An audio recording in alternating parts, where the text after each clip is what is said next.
മുണ്ടക്കൈ ചൂരൽമല ദുരന്തത്തിൽ നമ്മളെ വിട്ടുപോയ മനുഷ്യർ അന്തിയുറങ്ങുന്ന ചൂരൽമലയിലെ ഹൃദയഭൂമിയിലാണ് റിപ്പോർട്ടർ സംഘം ഇപ്പോൾ നിൽക്കുന്നത്.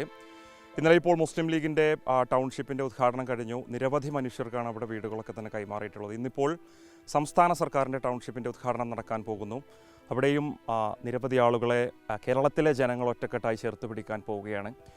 ഈ ഹൃദയഭൂമിയിൽ ഹൃദയം നുറുങ്ങുന്ന കാഴ്ചകൾ തന്നെയാണ് ഇന്നുമുള്ളത്. ഇന്നലെയും ഇന്നൊക്കെ തന്നെയായി നിരവധി ആളുകളാണ് പ്രിയപ്പെട്ടവരോട് ഒന്ന് സംസാരിക്കുന്നതിന് വേണ്ടി, അവർക്കൊരു ഭവനമൊരുങ്ങുമ്പോൾ അക്കാര്യങ്ങളൊക്കെ തന്നെ ഒന്ന് പങ്കുവെക്കുന്നതിന് വേണ്ടി ഇങ്ങോട്ടേക്ക് എത്തിക്കൊണ്ടിരിക്കുന്നത്. വളരെ വേദനിപ്പിക്കുന്ന കാഴ്ചകൾ ഇരു നിമിഷവും ഇവിടെ നിന്നുണ്ട് എന്നുള്ളതാണ്. ഇവിടെ നിരവധി ആളുകൾ സന്ദർശിക്കുന്നുണ്ട്, ഇവിടെ എത്തി ഇവിടെ അന്തിയുറങ്ങുന്ന മനുഷ്യർക്ക് വേണ്ടി പ്രാർത്ഥിക്കുന്നുണ്ട്. അത്തരത്തിലുള്ള കാഴ്ചകളൊക്കെ തന്നെയാണ് കാണുന്നത്. കണ്ണൂർ തളിപ്പറമ്പിൽ നിന്നെത്തിയ ചില സുഹൃത്തുക്കൾ നമ്മളോടൊപ്പം ചേരുന്നുണ്ട്. തളിപ്പറമ്പ് നിന്നാണ് വരുന്നതല്ലേ? ഇപ്പോൾ നമ്മുടെ പ്രിയപ്പെട്ട ആളുകൾ അന്തിയുറങ്ങുന്നൊരിടമാണ്. ഇങ്ങോട്ടേക്ക് ആദ്യമായിട്ടാണോ വരുന്നത്? അതെ, നമ്മൾ ആദ്യമായിട്ടാണ് വരുന്നത്. നമ്മൾ ഇന്നലെ ഇവിടെ മുസ്ലിം ലീഗിൻ്റെ വീടിൻ്റെ ഉദ്ഘാടനമുണ്ട്. 105 വീട്, അതിൽ 51 വീട് ഇന്നലെ താക്കോൽദാനം ചെയ്ത് അത് കാണാൻ വേണ്ടി വന്നതാണ്.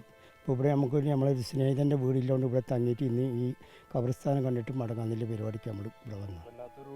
ഒരു ദുഃഖവും ഓർമ്മയൊക്കെ തളം കെട്ടി നിൽക്കുന്നൊരിടം കൂടിയാണല്ലേ ഇവിടെ എത്തിയപ്പം? വളരെ വിഷമം തന്നെയാണ്. ആ കുട്ടികളെ കാണുമ്പോഴേ വളരെ ഇത് തന്നെയാണ്. ലോകത്തിൽ തന്നെ ഫസ്റ്റ് ഇടമായിട്ട് മാറാൻ പോകുന്ന സ്ഥലമാണ്. ലോകത്തിൽ തന്നെ ഫസ്റ്റ് ഇടം, ജാതി മത വേറെ ഇല്ലാണ്ട് ഒന്നിച്ച് രാഷ്ട്രീയ ഭേദമൊന്നുമില്ലാതെ ഇന്നലെ ഇപ്പോൾ മുസ്ലിം ലീഗ് ഒരുക്കിയ വീടുകൾ കൈമാറി, സർക്കാർ വീടുകൾ ഒരുക്കി കൈമാറുന്നു. ഇപ്പോൾ കോൺഗ്രസ് വീടുകൾ ഒരുക്കാൻ പോകുന്നു. ആ മനുഷ്യരൊക്കെ നമ്മൾ ചേർത്ത് പിടിക്കുക വലിയൊരു സന്ദേശം. അതെ അതെ അതെ. ഇതിൽ ജാതി മതം അങ്ങനത്തെ യാതൊന്നുമില്ല. നമ്മളെല്ലാവർക്കും വേണ്ടി ദുബായിലും ചെയ്ത്, അതുകൊണ്ട് നമ്മൾ പിന്നെ ഇന്നലെ ഇതെല്ലാം കാണാൻ വേണ്ടിയിട്ട്, ഇന്ന് ഇവിടുത്തെ നടന്ന സംഭവം കാണാൻ വേണ്ടിയിട്ട് ഇന്നലെ ഇവിടെ നിന്നതാണ്. നമ്മളിനിപ്പോൾ നമ്മളെ സ്ഥലത്തേക്ക് തിരിച്ചു പോവുകയാണ്, തളിപ്പറമ്പിൽ.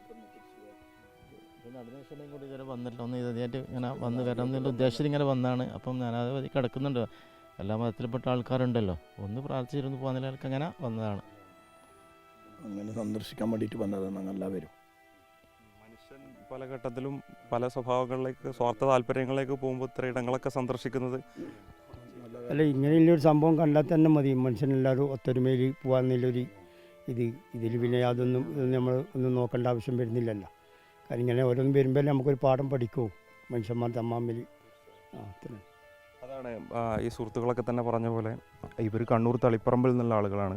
ഈ ഇത്തരത്തിൽ നിരവധി ആളുകൾ ഇവിടെ അന്തിയുറങ്ങുന്ന പ്രിയപ്പെട്ടവരെ അവസാനമായിട്ട് ഇവിടെ എത്തി അവർക്ക് വേണ്ടി പ്രാർത്ഥിക്കുന്നുണ്ട്, അവരോട് സംസാരിക്കുന്നുണ്ട്. ഇപ്പോൾ ഇവിടെ ഹൃദയഭേദകമായിട്ടുള്ളൊരു കാഴ്ചയുണ്ട്.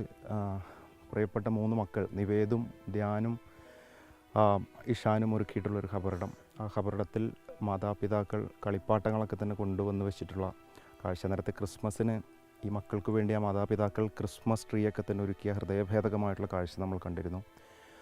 ഇപ്പോൾ അതിജീവനം അതിൻ്റെ പൂർണ്ണ അർത്ഥത്തിലേക്ക് തന്നെ വഴിമാറിക്കൊണ്ടിരിക്കുന്നൊരു സാഹചര്യത്തിൽ ഇവിടെ എത്തി പ്രിയപ്പെട്ടവരുടെ ഖബറത്തോട് ചേർത്ത് മിഠായും അത്തരത്തിലുള്ള കളിപ്പാട്ടങ്ങളൊക്കെ തന്നെ വെച്ചിരിക്കുന്ന ഹൃദയഭേദകമായിട്ടുള്ള കാഴ്ചകൾ തന്നെയാണ് ഈ ചൂരൽമലയിലെ ഹൃദയഭൂമിയിൽ നിന്ന് നമുക്ക് കാണാൻ സാധിക്കും. എന്തായാലും കേരളം ഒറ്റക്കെട്ടായി പറയുന്നത് അതിജീവനം കേരളത്തിലെ മലയാളികളായിട്ടുള്ള മനുഷ്യരായിട്ടുള്ള ആളുകൾ ഒരുമിച്ച് നിന്നുകൊണ്ട് സാധ്യമാകുന്നു.